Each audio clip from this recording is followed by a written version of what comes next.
اعوذ باللہ من الشیطان الرجیم بسم اللہ الرحمن الرحیم سورۃ البقرہ آیت نمبر 241 وللمطلقات اور جن کو طلاق دی گئی متاع خرچ بالمعروف مناسب طور پر حقاً واجب ہے علی پر المتقین پرہیزگاروں پر. اسی طرح متعلقہ عورتوں کو مناسب طور پر کچھ خرچہ دینا چاہیے، یہ پرہیزگار لوگوں پر واجب ہے. کذالک اسی طرح یبین کھول کر بیان کرتا ہے اللہ لکم تمہارے لیے آیات ہی اپنے احکام لعلکم تاکہ تم تعقلون سمجھ جاؤ. اسی طرح اللہ تعالیٰ اپنے احکام تم پر کھول کر بیان کرتا ہے تاکہ تم سمجھ جاؤ. علم ترا کیا نہیں دیکھا تو نے الا طرف الذین جو خرجوا نکلتے تھے من سے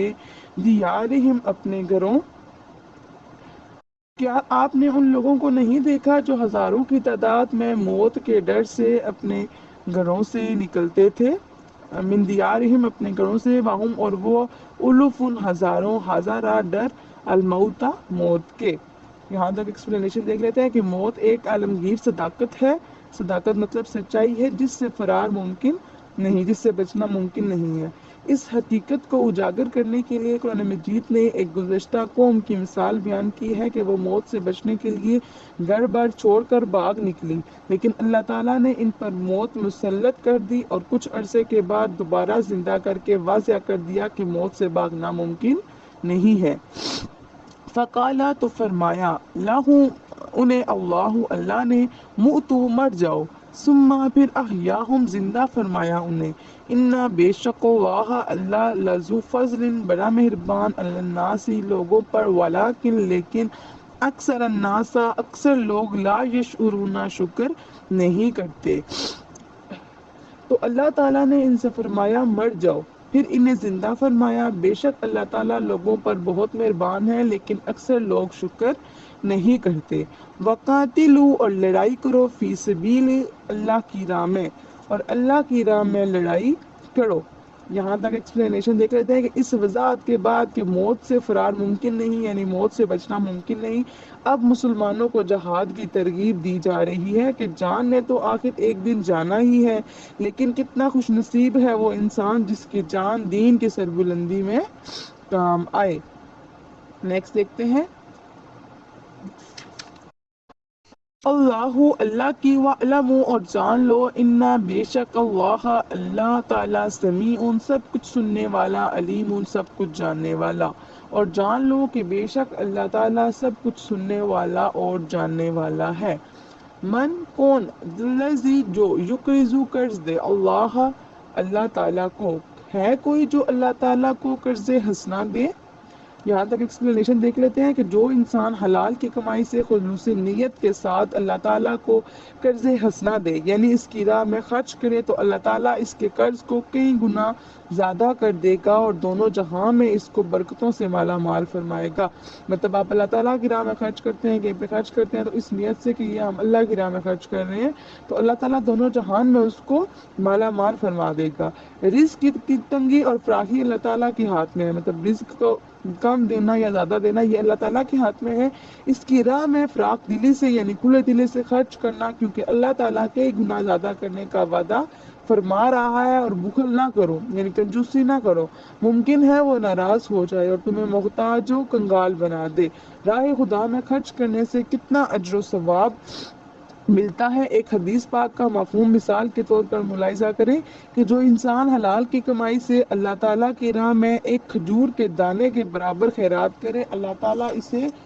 قبول فرما کر اس کی تربیت کرتا ہے،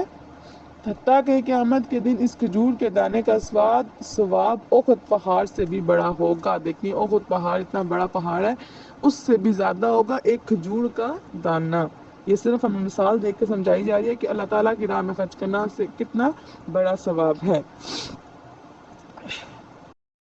جی نیکسٹ دیکھتے ہیں. قرضاً حسناً قرض حسنہ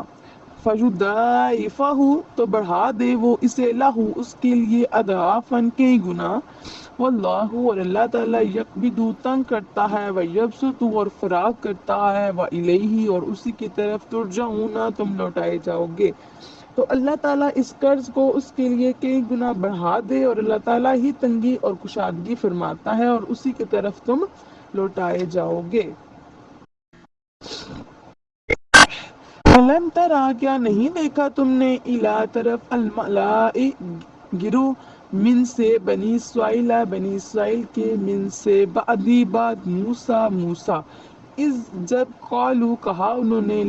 لنبی جن اپنے نبی کو،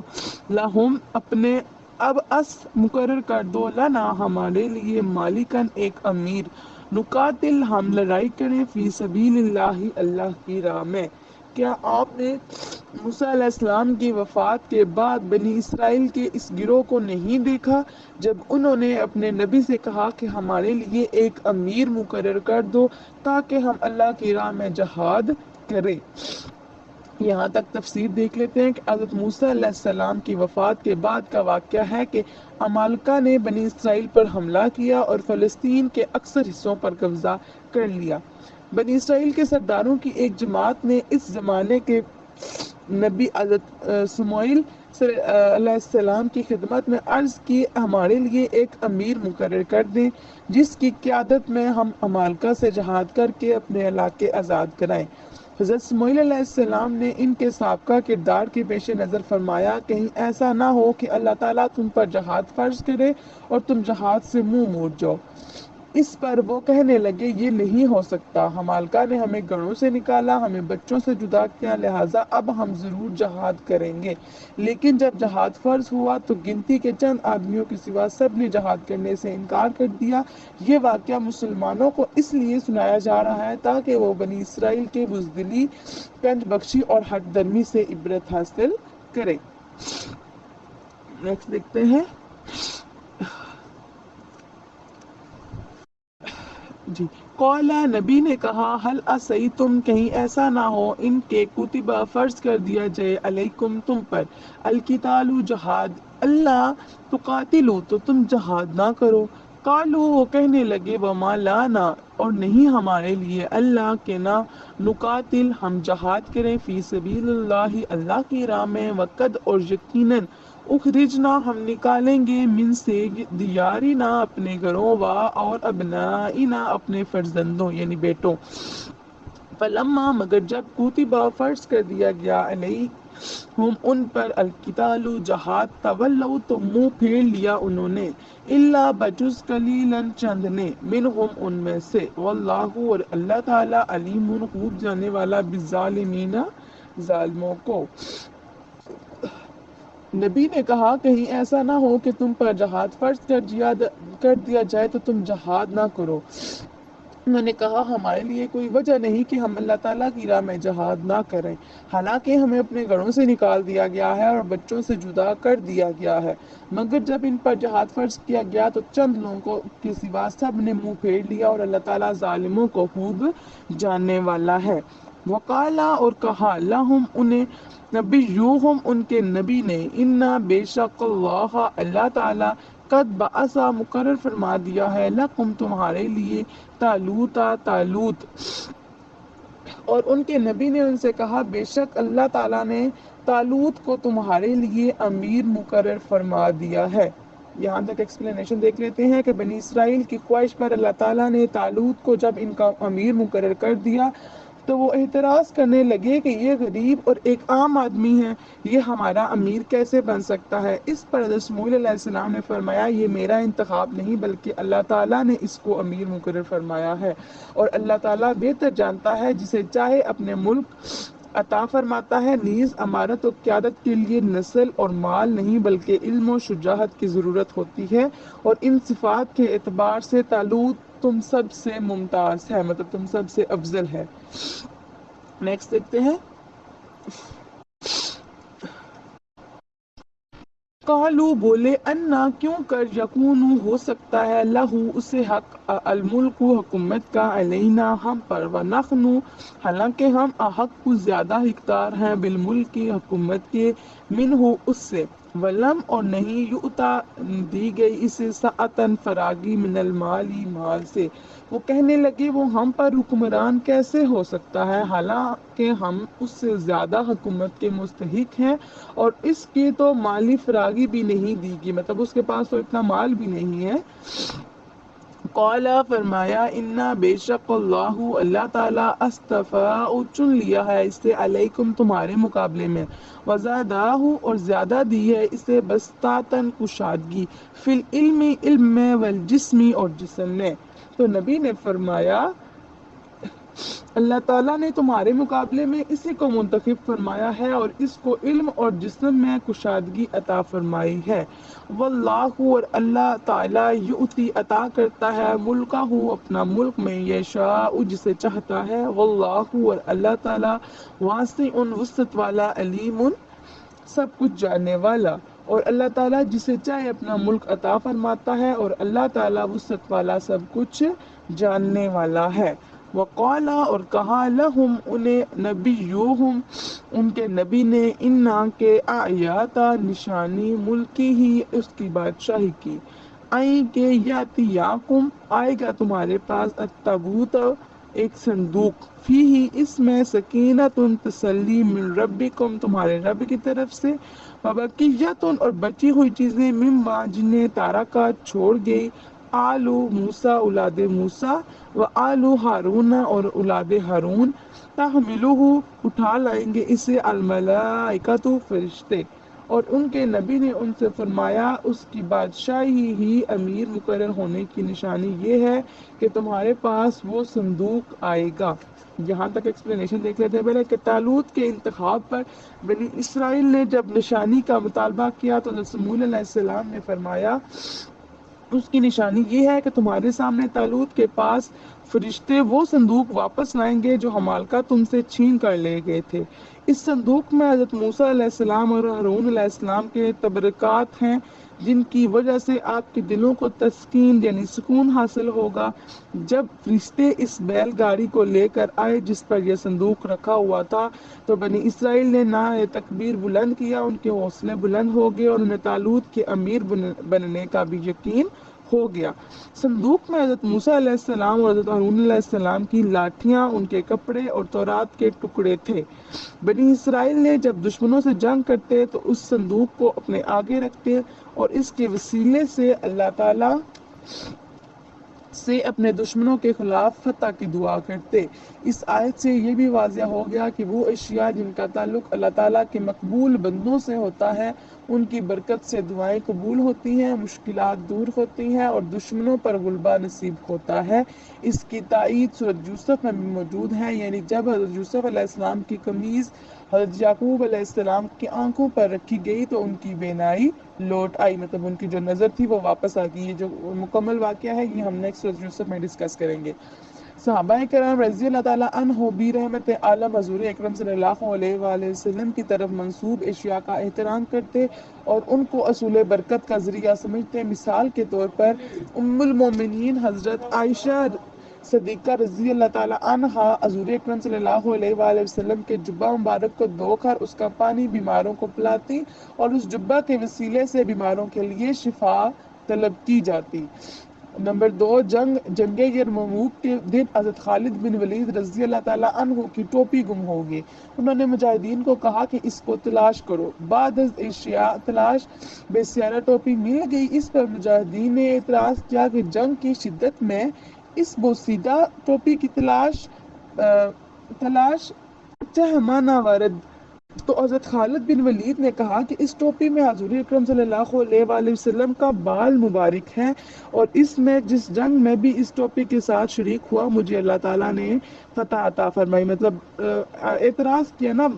مجاہدین نے کہ اتنی جنگ ہو رہی ہے اور اس میں ہم اس ٹوپی کو ڈھونڈ رہے ہیں، تو پھر انہوں نے حضرت خالد بن ولید نے فرمایا کہ اس ٹوپی میں حضور اکرم صلی اللہ علیہ وآلہ وسلم کا بال ہے، تو جس جنگ میں بھی میں یہ ٹوپی پہن کے گیا تو مجھے فتح نصیب ہوئی۔ ہمیں سمجھایا کیا جا رہا ہے کہ جو اللہ کے نیک بندے ہیں ان کی جو 7 چیزیں منسوب ہیں ان کی بھی برکت ہوتی ہے، ان کے وسیلے سے بھی دعائیں مانگی جائیں، ان کو سامنے رکھ کے بھی دعائیں مانگنی چاہیں تو وہ دعا کی جو فضیلت ہے وہ بڑھ جاتی ہے۔ نمبر 3 دیکھتے ہیں کہ حضرت امام محمد بن اسماعیل بخاری رحمۃ اللہ علیہ کے پاس نبی کریم صلی اللہ علیہ وآلہ وسلم کا موئے مبارک تھا جس کو وہ اپنے لباس میں رکھتے تھے۔ نمبر 4 حضرت ابن سیرین بیان کرتے ہیں کہ میں نے حضرت عبیدہ سے کہا ہمارے پاس نبی صلی اللہ علیہ وآلہ وسلم کا ایک بال ہے جو ہمیں حضرت انس رضی اللہ تعالیٰ عنہ سے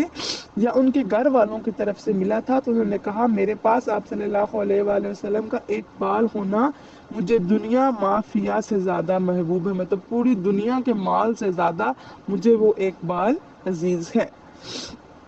نمبر 5 صلح حدیبیہ کے موقع پر عروہ بن مسعود جب واپس مکہ گئے تو اس نے قریش سے کہا اے میری قوم، خدا کی قسم میں کیسر و کسرا اور نجاشی وغیرہ کئی بادشاہوں کے پاس فلوت لے کر گیا ہوں۔ وفد کی جمع ہے، ٹھیک ہے، وفد مطلب ایک گروہ جو ہوتا ہے۔ باخدا میں نے کسی بادشاہ کی ایسی تعظیم نہیں دیکھی جیسی محمد مصطفیٰ صلی اللہ علیہ وآلہ وسلم کے اصحاب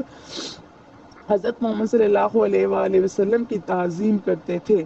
خدا کی قسم جب بھی آپ صلی اللہ علیہ وآلہ وسلم تھوکتے تو کوئی نہ کوئی صحابی اس کو اپنی ہتھیلی پر لے لیتا، پھر اس لحاب کو اپنے چہرے اور جسم پر ملتا، اور جب آپ صلی اللہ علیہ وآلہ وسلم کسی کام کا حکم دیتے تو سب اس کام کو کرنے کے لیے ایک دوسرے پر سبقت کرتے، مطلب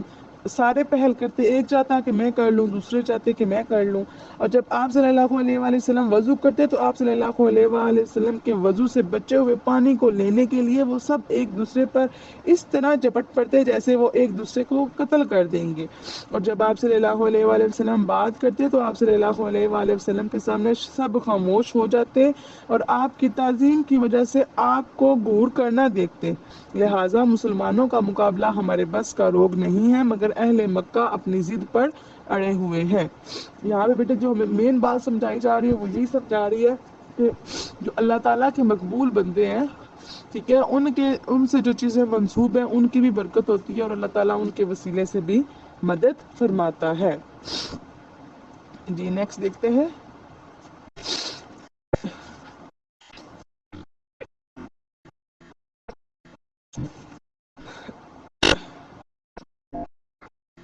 بیٹا نیکسٹ دیکھتے ہیں 288 جو ہم آیت پڑھ رہے تھے اس کا ریمیننگ پارٹ دیکھتے ہیں ہم ذرا۔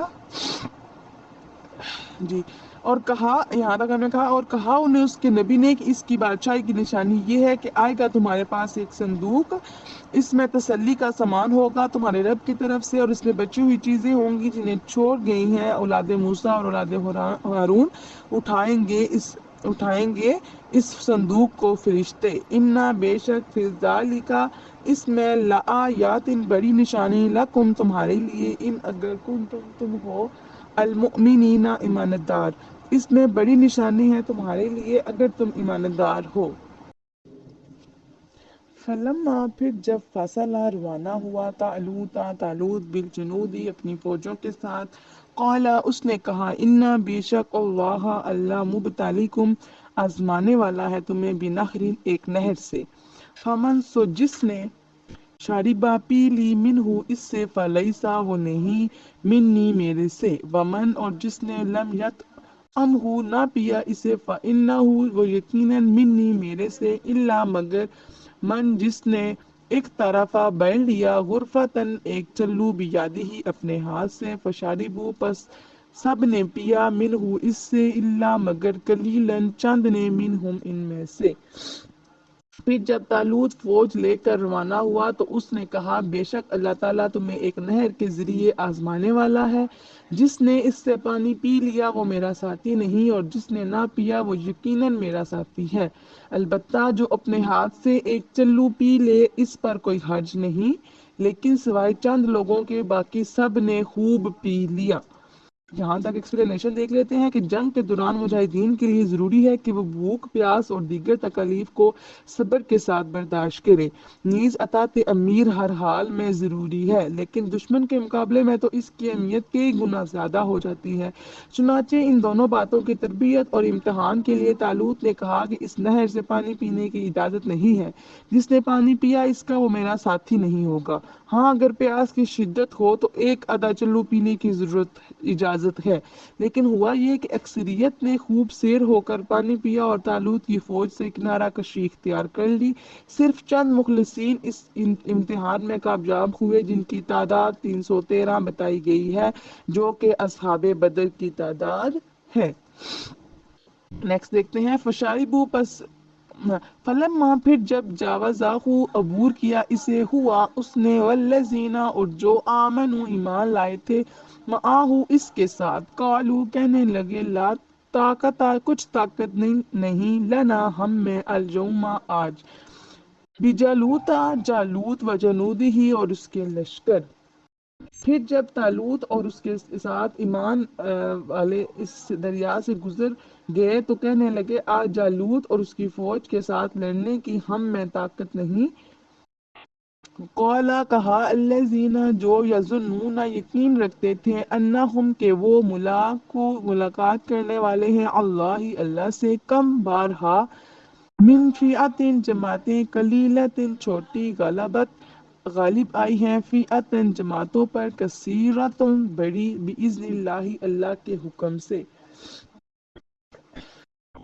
جو لوگ یہ یقین رکھتے تھے کہ وہ ایک دن اللہ تعالیٰ سے ملاقات کرنے والے ہیں انہوں نے کہا بارہا ایسا ہوا ہے کہ ایک چھوٹا گروہ اللہ تعالیٰ کے حکم سے ایک بڑے گروہ پر غالب آ گیا۔ اس کی ایکسپلینیشن دیکھ لیتے ہیں کہ ان مخلص اہل ایمان نے جب جالوت کے لشکر جرار کو دیکھا تو اپنی قلیل تعداد یعنی تھوڑی تعداد کے پیش نظر کہنے لگے اتنے بڑے لشکر کا مقابلہ ہمارے بس کا روگ نہیں، لیکن ان میں سے زیادہ پختہ ایمان والوں نے کہا کہ کامیابی کا دارومدار تعداد کی کثرت پر نہیں ہوتا، اللہ تعالیٰ کی مشیت پر ہوتا ہے، یعنی اللہ تعالیٰ کی مدد پر ہوتا ہے۔ اور تاریخ انسانیت میں ایسا کئی بار ہوا ہے کہ تھوڑے سے اہل ایمان بہت سے بے دینوں پر غالب آ گئے۔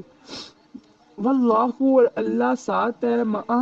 ہے الصابرین صبر کرنے والوں کے، اور بے شک اللہ صبر کرنے والوں کے ساتھ ہے۔ ولما اور جب بارزو سامنے آگے لجالوتا جالوت کی وجنودی اور اس کی فوجوں قالو عرض کرنے لگے ربنا اے ہمارے رب افریق اتارا علینا ہم پر صبرن صبر مثبت اور جمائے رکھ اقدامنا ہمارے قدموں کو ونصرنا اور فتح دے ہمیں علا پر القومی قوم الکافرین کفار۔ اور جب وہ جالوت اور اس کی فوج کے سامنے آ گئے تو انہوں نے دعا کی اے ہمارے رب ہمیں صبر دے، ہم کو ثابت قدم رکھ اور قوم کفار پر ہمیں فتح دے۔ اس کی ایکسپلینیشن دیکھ لیتے ہیں کہ میدان جہاد میں اہل ایمان کی دعا ملاحظہ کریں، پہلے اپنے لیے صبر و استقامت کی دعا کی اور پھر دشمن کی شکست کا سوال کیا۔ اس دعا کی ترتیب پر غور کرنے سے معلوم ہوتا ہے کہ اہل ایمان کی طرف سے خلوص نیت کے ساتھ پہلے صبر و استقامت کا مظاہرہ ہونا چاہیے، پھر اللہ تعالیٰ کی نصرت شامل حال مطلب اللہ تعالیٰ کی مدد شامل ہونی چاہیے اور دشمن پر فتح نصیب ہوتی ہے۔ ہر دور میں اہل ایمان کا یہ شیوہ رہا ہے کہ وہ مادی اسباب کے ساتھ ساتھ نصرت الہی کے لیے بھی دعا مانگتے ہیں، یعنی بظاہر مال و اسباب بھی ہونا چاہیے لیکن اس کے ساتھ ساتھ اللہ تعالیٰ کی مدد بھی ضروری ہے، اور دعا مانگنے ہی اہل ایمان کے دلوں میں ایسی جرات پیدا ہو جاتی ہے کہ وہ شہید یا غازی کی شہادت حاصل کرنے کے لیے پہاڑوں سے ٹکرا جاتے ہیں۔ اور دعائے مومن کا ایسا ہتھیار ہے جس کا کفار کے پاس کوئی جواب نہیں، اور یہی نبی آخر الزمان صلی اللہ تعالیٰ علیہ وآلہ وسلم کی سنت طیبہ ہے، کیونکہ دعا مومن کا ہتھیار ہے، دین کا ستون ہے اور زمین و آسمان کا نور ہے۔ حضرت ابو ہریرہ رضی اللہ تعالیٰ عنہ بیان کرتے ہیں کہ رسول اللہ صلی اللہ تعالیٰ علیہ وآلہ وسلم نے فرمایا جس شخص کو یہ پسند ہو کہ شدائد اور مصائب میں اللہ تعالیٰ اس کی دعا قبول کرے تو اس کو چاہیے کہ وہ خوشحالی کے ایام میں کثرت سے دعا کرے، یعنی کہ جب وہ خوش ہو خوشحال ہو اس کے پاس کسی چیز کی کمی نہ ہو تو ان دنوں میں وہ اللہ تعالیٰ سے کثرت سے دعا کرے۔ تو پھر جب یہ نہ ہو کہ جب بندہ خوشحال ہو تو اللہ تعالیٰ کو بھول جائے، اور جب کوئی مصیبت آئے تو پھر بندہ اللہ کو یاد کرے۔ مصیبت آئے تب تو اللہ کو یاد کرے، لیکن جو بندہ چاہتا ہے نا کہ مجھ پہ مصیبت آئے تو میں اس کو برداشت کر سکوں، تو اس کو کیا چاہیے کہ جب وہ خوشحال ہو تو وہ اللہ تعالیٰ سے کثرت سے دعا مانگا کرے۔ باقی بیٹے اگر کہیں بھی کوئی چیز سمجھ نہ آئی تو مجھے آپ لوگ ان باکس کر لیجیے گا۔ وما علینا الا البلاغ المبین۔